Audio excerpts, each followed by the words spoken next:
some experts, really powerful, and we went totally in favor. The Republican Party, the whole party, Alabama legislature, a day later overturned, meaning approved it, overturned, the judge essentially approved it. And we really are the party for IVF. We want fertilization, and it's all the way.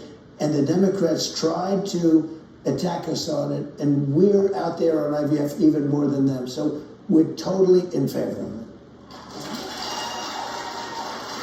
All right, let's talk a little bit with the last few minutes we have about foreign policy. Now, again, these are all issues in talking with women's voters, getting ready for this all-women town hall, that we have been told by all of you, and of course we can look at the polling too, they care about all of it. It all comes down to national security, personal security, and freedom. So your question. Mr. President, thank you for being here today. I want to thank you for coming into a room full of women that the current administration would consider domestic terrorists. That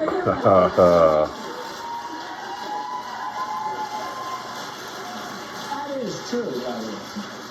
My name's Alicia, and I live in the infamous Fulton County. I'm a wife and a mom, but I'm also a fourth-generation Army veteran. So my question for you today is this. How do we restore peace in the world through American strength while also putting America first here at home? Right. I'm concerned that we're still stationed and deployed in Germany, Korea, Japan, NATO, all over the Middle East defending other countries, but we've never been weaker globally or here at home. So how do we get back to a position of strength without having to be the world's police force? And if I may, sir, as a West Point grad, I'd also like to ask that as you work to de-woke our military, that you pay careful attention to the generals that you put in charge at our academies and our OTC programs. And your curriculum. I have the answer. I have the answer. I love you. Write my foreign policy, please, because what you I was bringing troops back home. I got out of Syria. I defeated ISIS because it was the only one. I started no new wars, as you know. For 79 years, this had not happened. No new wars. I finished off ISIS. It was supposed to take 5 years. I did it in a month and a half. And by the way, we have a great military. When I said do it, they did it. 5 years. You know why 5 years? Because the Washington generals, the guys you see on television, they're terrible. They're terrible. The real generals out in these guys are unbelievable. The job they did on ISIS, unbelievable. Okay, so, and you're right about the academies too. It's all going to be changed. We don't have a woke military. We have a couple of woke guys on the top, a few woke people. When I really got to know them during the fight on ISIS, which we won. We beat ISIS in, like, it was supposed to take literally 5 years, and I did it in a month. Our military is great. You could put these guys in a cage and scream woke at them for 2 years and let them out, and they're coming out fighting. They're never going woke. They're never going woke. Don't worry about it. But thank you for your question. But I love the way you phrased that question. It's got to be America first, and we're going to help people.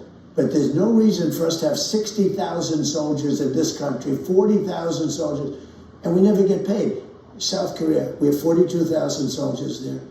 They don't pay. I made them pay. Everyone raised hell. And Biden took the deal and he said they don't pay anymore. Not since the Korea, and they're a rich country. No, we have to start. We cannot be taken advantage of any longer in trade, in the military. And I love the way you phrased that question. Thank you. Thank you to this wonderful live audience in Cumming, Georgia.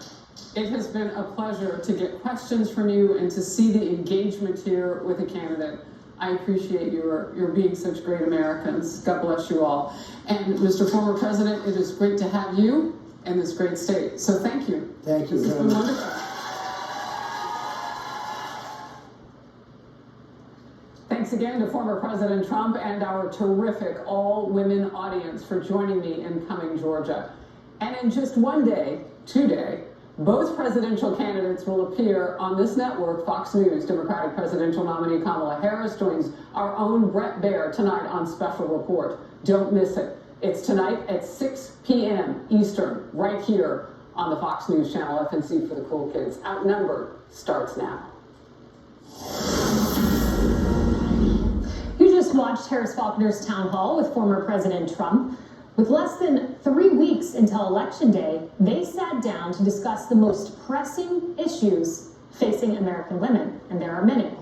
Hello, everyone. This is Outnumbered. I'm Kayleigh McEnany. Joining me today is Molly Line, Fox News correspondent, Julie Banderas, Fox News anchor, Kennedy, podcast host of Kennedy Saves the World, and Paul Morrow, Fox News contributor, attorney, founder of OpsDesk.org, and retired NYPD inspector. But first, Harris joins us live from Georgia with more on her town hall with former President Trump.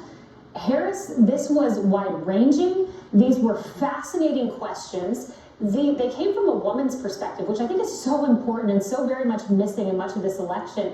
And I want to start with a very powerful moment from a Georgia mother whose son is a Georgia Bulldog, who spoke for every mom in America when she asked this. My son is a Georgia Bulldog.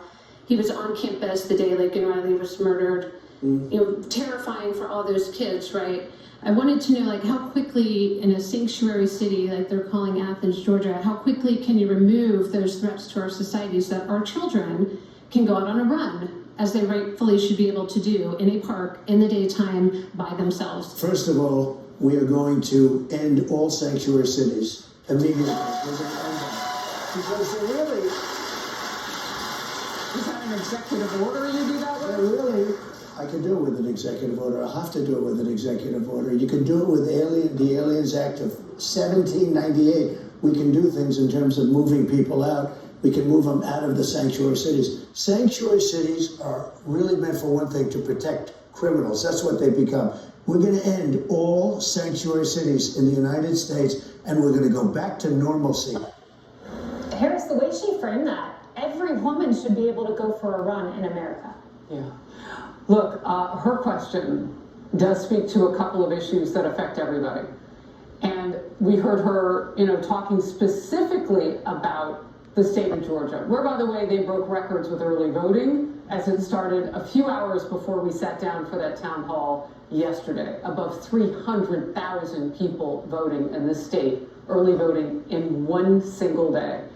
So she's hitting the nail on the head for what a lot of people in the state are talking about, but women all over the country, we want to feel safe, we want to feel secure, we want to know that decisions are being made on high by the elected officials that we put there and keep there with our votes, that they are keeping our best interest at heart. It was fabulous to hear from these women, because you'll hear us talk about, Kayleigh, well, a woman might ask this or that. We don't have to do that anymore.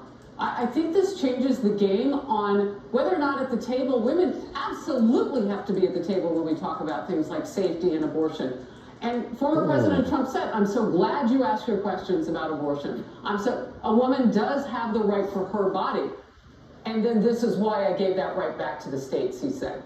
So it was fascinating to see what having women